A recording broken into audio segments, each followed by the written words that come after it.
One of the things that did occur, you mentioned Silicon Valley Bank there.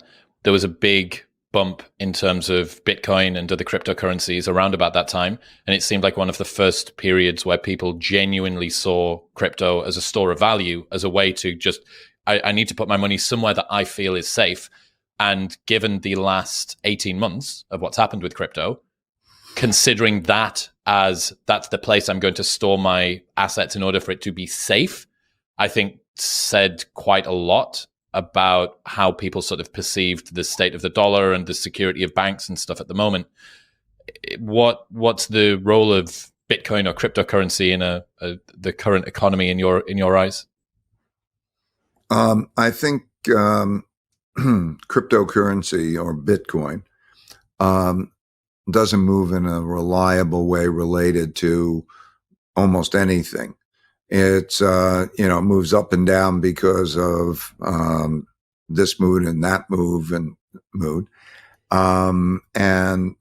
Unlike gold, let's say, I would prefer gold and I would prefer crypto for various reasons. Crypto, it's very easy to track the owners and transactions in it. It's not liked by the government. It doesn't move in a way that's consistent with, kind of any of the environments. And it's a small asset class. We talk a lot more about it, but its size is about, 30% of the size of Microsoft, and Microsoft is one stock among many stocks. So, it's given probably a lot more attention. I don't know, who knows, maybe, there's some element of it. I don't understand why people are more inclined to go to Bitcoin than gold.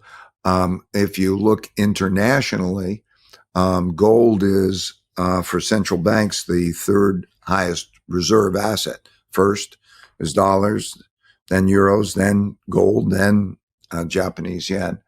And central bankers are buying gold and they're not buying bonds. And it's, timeless and universal. It's been there. So, so I'm not a big fan of it. As I've said before, having a little bit, I have a little bit of it, but if you have a little bit of it, you have to, think about those things. And, like I said, you have to be prepared for it to fall a lot, if it goes down 80% or something, but that limits the amount that you can have in it. So I don't know. It's, I don't think a lot of Bitcoin. I think what's interesting there is holding crypto essentially has a cognitive load on you. Using it as somewhere that you're using for investment as a store of value to just put assets that you've got. It's almost, there is a price that you pay because of the volatility, but the price that you pay is with your own sanity with regards to that, which is something that I hadn't quite considered. There are less sanity sapping forms of investment. Yeah, that's a good way to do it. I mean, I've seen so many people, I've seen people get very rich and I've seen people get very broke with it. I have friends in both camps. Yeah.